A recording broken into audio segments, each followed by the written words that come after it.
verdade você não vai entrar, mas já entrou, porque realmente é isso. Você não entra, mas eu entro, tá bom? Tá bom.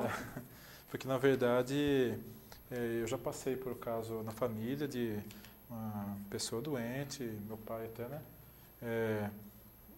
Ficar 3 dias ali praticamente jogado num pronto-socorro municipal de nossa cidade de Taubaté, vergonhosamente sem saber o que ele tinha, sem saber a doença dele. Ele tinha como se fosse um pelote na barriga, né? Um médico, que eu infelizmente nem sei quem é, meu pai me contou só depois que ele estava recuperado, foi e com o seu dedo enfiou naquele pelote que tinha no meio do meu pai, com força, até meu pai gritar de dor. Ou seja, depois disso tudo, meu pai levou alta, recebeu alta depois de 3 dias, sem o problema solucionado e sem ao menos saber o que ele tinha. E ele foi devolvido, entre aspas, para minha casa com aquele pelote na barriga, com aquela dor, com aquelas desmaios que ele estava tendo.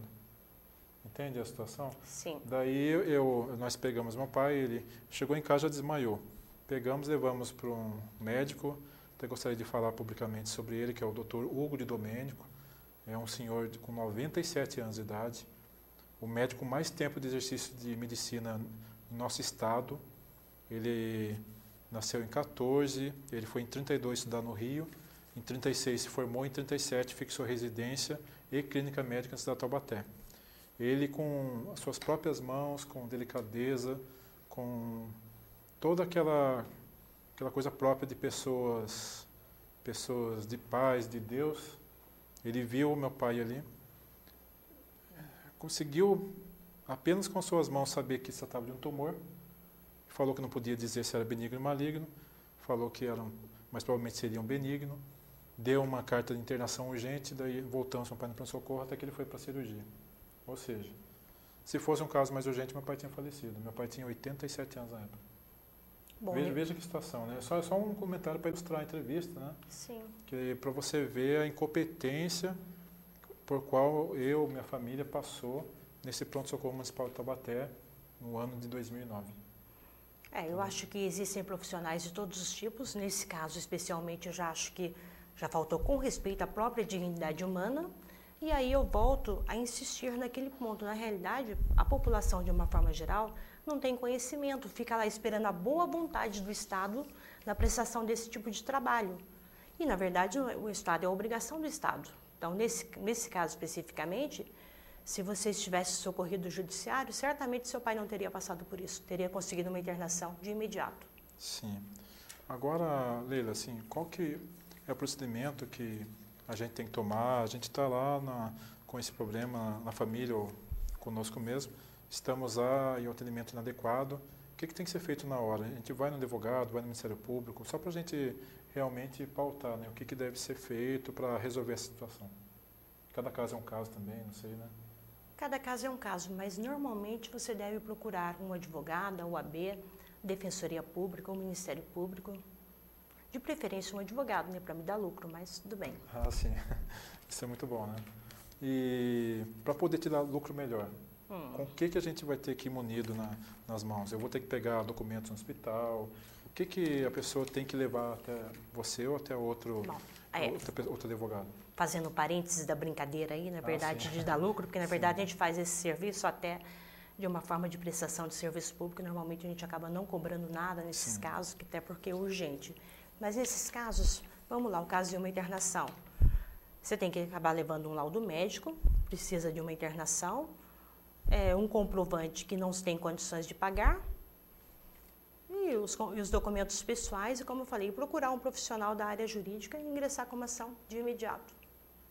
Sim, então, por exemplo, se eu vou no hospital e não sou atendido, tem como eu pegar algum documento lá, é preciso? Se você vai no hospital e você não é atendido, aí a gente tem que ver cada caso. Você está com uma gripe, é diferente. Sim. Então, a gente tem que pensar no poder público também, dentro daquilo que é razoável. O poder público também não tem que te atender porque você tem uma gripe, ou, de repente, eu vou citar um exemplo prático. Você pega um deficiente físico.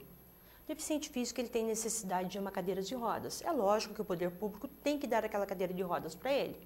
Mas eu também tenho que ter um meio termo aí. O poder público não vai ter que dar para ele uma cadeira de rodas motorizadas, mas sim aquilo que é essencial para a saúde dele naquele momento, Então, a gente tem que ter um pouquinho de critério também para analisar, caso a caso. E legislação específica, caso alguém queira assim, conhecer um pouco melhor, você pode indicar alguma coisa para a gente? A legislação específica nesse sentido, eu acho que a própria Constituição Federal, porque a saúde ela é um direito social, é um dos direitos básicos, um dos direitos primários, como eu falei antes, que ela tem que ser garantida desde a concepção de um ser humano. E, por outro lado, o próprio Código de Defesa do Consumidor. Porque se eu pego um hospital, na realidade, esse hospital ele é um prestador de serviço público, mas o cidadão ele é um consumidor. Então, o próprio Código e a Constituição. Sim. Acho que ficou bem explicado, Leila. Você tem alguma coisa mais para acrescentar nesse assunto? Sim, o que eu gostaria, para finalizar nesse caso, é pedir que todo cidadão que se tem algum problema desse tipo, como eu falei antes, se precisa de uma internação, de um remédio, uma internação para um dependente químico mesmo, que eu acho que hoje é uma coisa que está em pauta. O primeiro caso, a gente tem que tentar dentro do Poder Executivo, a gente tem que tentar de forma administrativa, mas se não conseguir, não se intimide, vai, procura a Defensoria Pública, procura o Ministério Público, procura um advogado, que com certeza o Judiciário vai resolver o problema. Tá certo. Você pode deixar os seus contatos, caso alguém queira entrar em contato, até para os seus trabalhos advocatícios? Sim, 3633-7937. E-mail? leila.salvati@hotmail.com. Salvati com T, com 2 T's? Salvati com T. Com T só, né? Então tá certo, Leila. Muito obrigado pela sua presença e pelas informações úteis que você veio trazer para a gente. Obrigada a você pela oportunidade.